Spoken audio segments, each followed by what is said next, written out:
What's good, Raider Nation? Welcome back to Vegas Nation, 1st and 10. As you can see, Adam Hill, my great colleague here from the Review Journal and Vegas Nation. We're here at Allegiant Stadium where the Raiders just lost their 4th straight game. 27-20 against the Kansas City Chiefs. We're going to get all into it. A lot to dissect here again with the Raiders losing. Again, they're 2-6 on the season. They go to Cincinnati next week. This season feels like it's just completely falling from their grasp. I don't know whether that's a good or a bad thing. We'll get into that as well. If you're talking about draft picks come April, this is probably a good day for you. But Adam, I got to start with this. A lot of talk about Luke Getsy, the Raiders' offensive coordinator, to set up a situation. The Raiders were set up 1st and goal from the 3-yard line after Trayvon Merrick's third-quarter interception of Patrick Mahomes runs it down to the 3-yard line. The Raiders are down 17-13 at the time, so obviously a touchdown is going to give them the lead, all the momentum. Even Patrick Mahomes said afterwards he kind of felt like the momentum was definitely going the Raiders' way. 3 straight run plays. And the Raiders got as close as the 1-yard line, but they got pushed back from there after a sack. A no gain by Alexander Madison, then a sack on 4th down on Gardner Minshew. The point is they couldn't punch it in from the 3-yard line. A lot of fans were complaining about the 3 straight run plays that the Raiders called. Why don't you pass it? Which a valid question, right? Definitely a fair question. However, as Antonio Pierce and some of the other Raiders I talked to tonight pointed out, they were in the exact same situation last week against the Rams, 1st and goal from the 4-yard line, threw it 3 straight times, and same exact result. So darned if you do, darned if you don't. You want to blame it on Luke Getsy, you could go ahead and blame it on Luke Getsy. Maybe he deserves all the blame. I don't know. But I'll say this.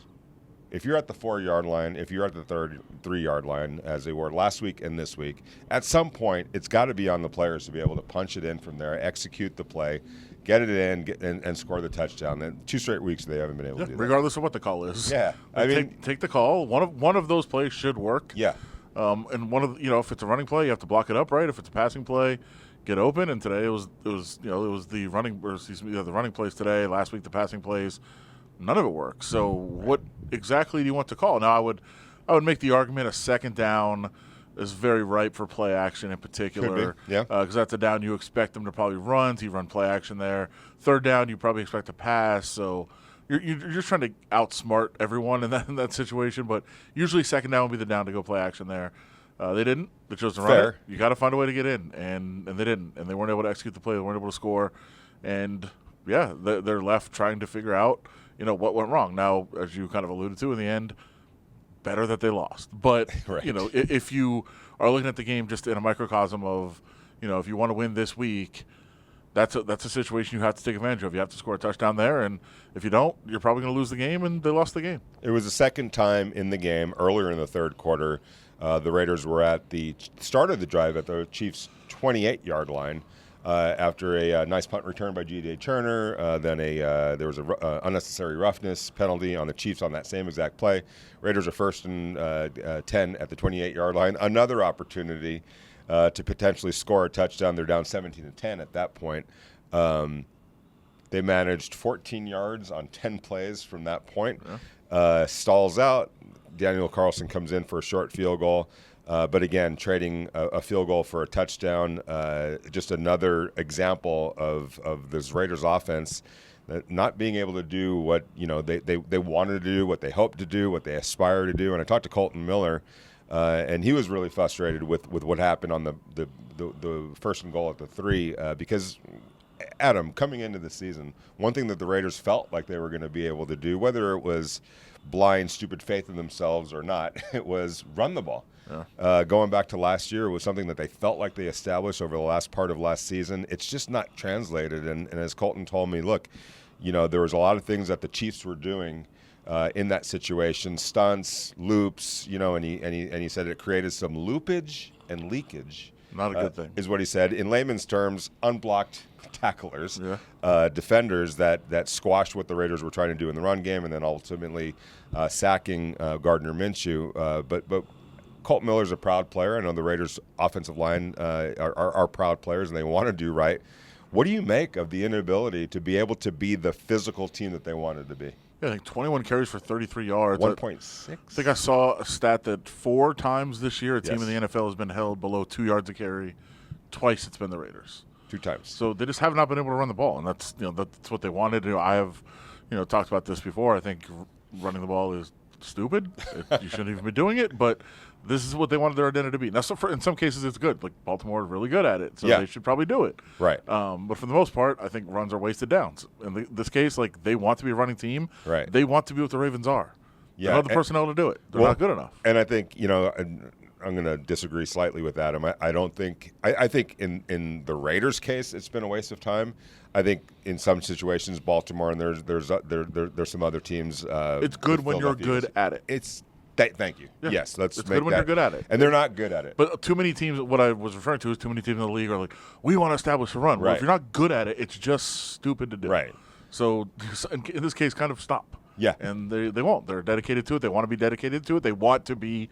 That's what they want their identity to be. They just don't have the personnel to do it. And the problem is they're also not a good passing team. That's true, too. Either. So as last week proved when they couldn't make up 4 yards from the Rams' 4-yard line on 3 straight passes. So, it's just it's been a very frustrating season, obviously, for the Raiders. I'm with Adam. I think that in the long run, if they continue on the slide, which I fully expect to keep up next week against Cincinnati Bengals, as struggling team as they might be, I think that they're just better than the Raiders, and it's going to be on the road. It's going to be a tough trip to Cincinnati. It's the best thing in the long range for this organization to try to put themselves in position to draft what they ultimately need to really hit the reset button. That's a young quarterback. Yeah, no question. And there's not a whole lot of them available in this draft, I think, that are going to be that appealing. So you want to be in the best position you possibly can to do that. And so, I think that's something certainly for the fans to watch. But I understand also that it's tough for fans on a week-to-week basis to watch and be cheering for your team to lose. It just doesn't make that much sense. It's counterintuitive. But at the same time, it's better in the long run. Now, what you really want is your team to be competitive, to show certain young players are playing really well, to show what you're learning. And I would say today in particular, you're like, okay, there's a couple of encouraging things from some of the younger players. It's like they're not getting rid of everybody. No. So like some guys you want to show that they've got something, and that's what you want to see. Right. If theoretically, if you get your young quarterback, there will be and that gets turned around in a massive way. Let's just play that argument out for a second. I think there's going to be some players, the Brock Bowers. I think some of the young offensive linemen that I thought had a fairly strong, a good day today. They were, and I'll say this, in defense of the young offensive line, it got a little bit younger when Andre James had to go out of the game, and then all of a sudden Jackson Powers Johnson moves over to center, which quite honestly might be his best long range position. We'll see how that all plays out in the future, but Steve Spagnuolo, the Kansas City Chiefs defensive coordinator, and the great players that the Chiefs have, they can exploit a young offensive line in a hurry with the pressure packages that they can come up with, not just against the pass, but also against the run. So, some growing pains by them. But to Adam's point, I think what you want to see are probably losses at this point with growth. And honestly, you take away all the negatives of this game, they were in this game. They were absolutely in this game. So that's kind of what you're talking about. Yeah, definitely. And there's, you have a chance. You want to have, ultimately you want to lose, on a fluke play every single week. Yeah, like a Hail Mary the Commanders had. Those are the losses you want. Like, hey, we're in position to win, couldn't win, but you get benefit for the draft. But again, I understand that's not where a lot of fans are. That's not where their mindsets are. So you're watching the game in a microcosm of how did this game go. And again, some encouraging things, but I know nobody wants moral victories. The one guy in the locker room I kind of talked about was Jacoby Myers, who had been out. He said he came back. He's just so happy to be back on the field with his guys and felt like they fought to the very end. And he said, no silver lining, no moral victory, but it's a foundation to build on. Like there was something there that he felt like it was kind of a fresh start. But you talk to other guys, Khalevon Chason, who was pretty down in the locker room and just said, I'm tired of this feeling of walking in here after losing another game. Like I'm tired of it. And I think that's more how a lot of guys felt. When we do talk about the long-term health of the franchise and what's best for them long-term, like that's absolutely not referring to the actual players in the No. locker room right now who Of course want not. to win, Yeah. who want to compete, who don't want to be a part of that, who probably aren't going to be a part of the long range. What good does it do to them Exactly. to have a good draft pick? They want to play well and they want to win. Right, which goes back to the whole nonsense of actually tanking. Yeah, good luck getting 53 guys that are playing for their futures Sure. to sign off on that. First of all, we would hear about it by now if it was actual tanking. That's not happening. The Raiders are losing organically, so they're not trying to do this. They're just not that good enough to avoid doing this. Real quick, before we get out of here, and we'll revisit this later on this week. But we're about 9 days away, I think it is, from the trade deadline. Look, that's another way that you can help your future is by trading off maybe some of the assets that you have here that you don't necessarily think are going to be part of the journey on the long range end of it. Are there any players, if you were another team and you were curious about what you might be able to offer or who might actually be available with a fair offer, who would you target if you were another team needing something from this Raiders team? I think I have a couple of guys that I would. Max Crosby. That's not going to happen. Right, but that's the one. That's the guy. No, there's more than that. Think a little harder, Adam. Who would you say? Like realistically. Yeah. Obviously, the reality of it is usually trades don't necessarily help. We've seen it right already with Devontae Adams, right? The Jets, he's one of the best receivers in the league. The Jets have lost both games since he got there. That's usually how trades go. So for the most part, you're not going to see many midseason trades. I think the other question is, would there be guys people would want if they were, say, released? Sure. Is there guys people are going to actually give up assets for, enough assets to actually make it worth it? Probably not on this team. I think Jacoby Myers might be somebody that with you look at like the Tampa Bay Buccaneers. So you say it's a fifth? I mean, at that point, do you make I've that? heard third, fourth. I mean, is it worth it to trade him away? I got to look at does he have 2 more years left on his contract? I think he does. Kind of, yeah, but it's a little bit deceiving. And then you also saw what the team did without him. Right, and so they struggled. I like a lot of what they have. I like DJ Turner, I like Trey Tucker. I like their talent, but you saw what the receiving core looked like without him. So now you're looking at drafting a franchise quarterback and receiver potentially at the end of the year. Like I think Jacoby Myers is a worth enough piece. If somebody wanted Colton Miller, they can have him. I mean, I think that's sure. But again, what's somebody trading for him right now? The way that he struggled, he played a couple of nice games the last couple of weeks, then I think it's kind of regressed a little bit. So.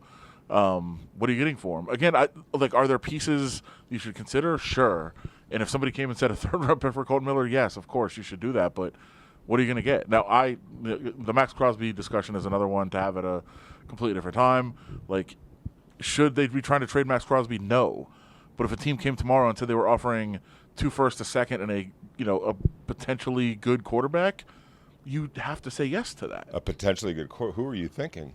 The Lions potentially with Hendon Hooker would be the, if the Lions said 2 firsts, a second, and Hendon Hooker, you'd have to say yes. Do you think that's like? It'd be malpractice to say no to that. Well, yeah, of course, but I wouldn't say it's malpractice from the Lions' part. But would you fully expect the Lions to make an offer like that? No, because the Lions are smart. They're not going to do that. What I'm saying is, okay. So what I'm saying, but my point is, when people say somebody is not available, you have to get down into, okay, what does that mean? Is he available? Should the Raiders trade Max Crosby? No.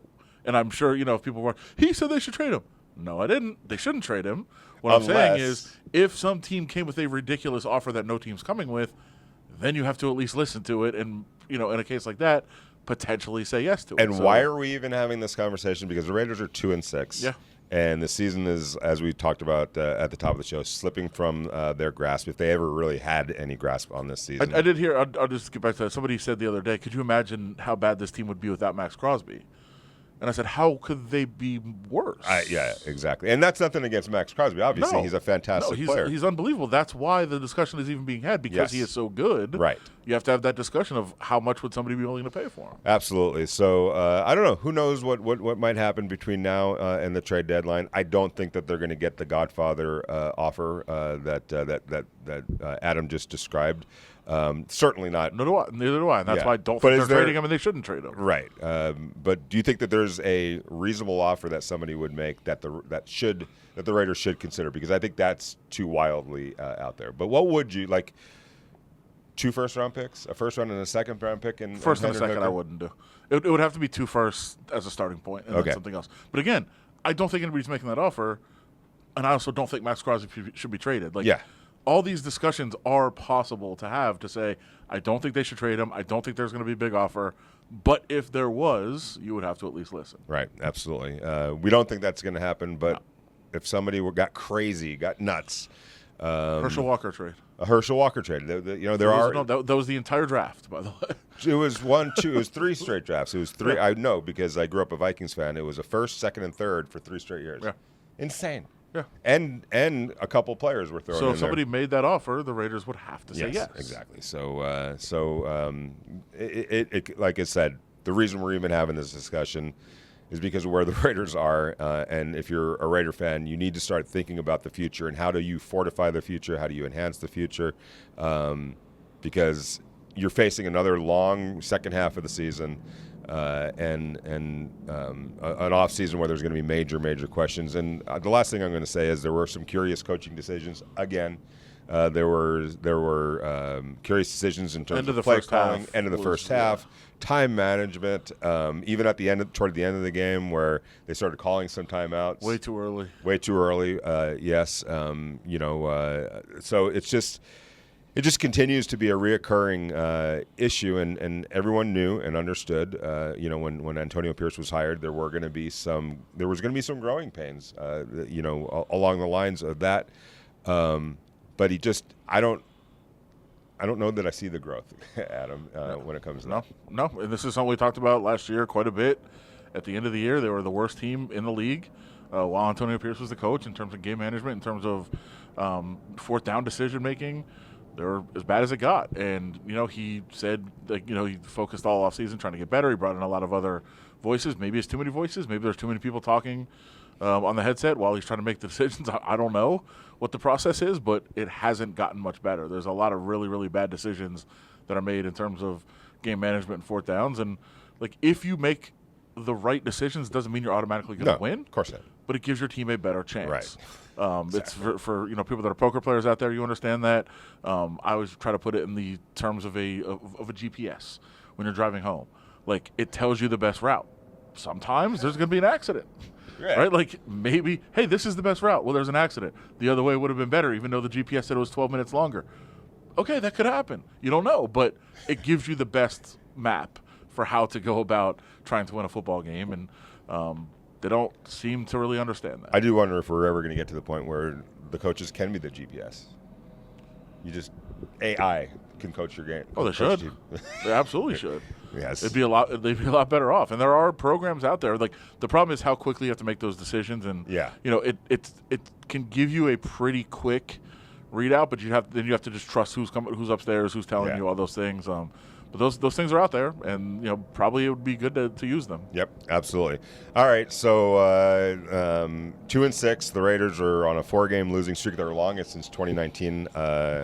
I'm afraid for their purposes, that's probably going to extend to a 5-game losing streak next week. We'll see what happens against the Bengals, and it's the bye week. And then at Dolphins, I think. And it's at the Dolphins, who just brought Tua back, and they look much better. They lost, but they still looked a little bit more efficient offensively. So you figure in a couple of weeks, what that's going to look like. That's a daunting task as well for the Raiders. We'll be here to cover it all, the good, bad, and the ugly. And unfortunately for Raider Nation, it's been more of the ugly than anything else. But we'll see what happens from this point on. For Adam Hill, I'm Vinny Bonsignore. I want to give a shout-out to the Las Vegas Review-Journal and Station Casinos STN Sports. They're our proud sponsors, and we truly appreciate everything that they do. Thanks to Heidi Fang, our great producer, for making us sound good and get out on time. And thank you, of course, to our listeners, our readers, our subscribers, anyone that reads our stories or watches our videos or looks at our photo galleries.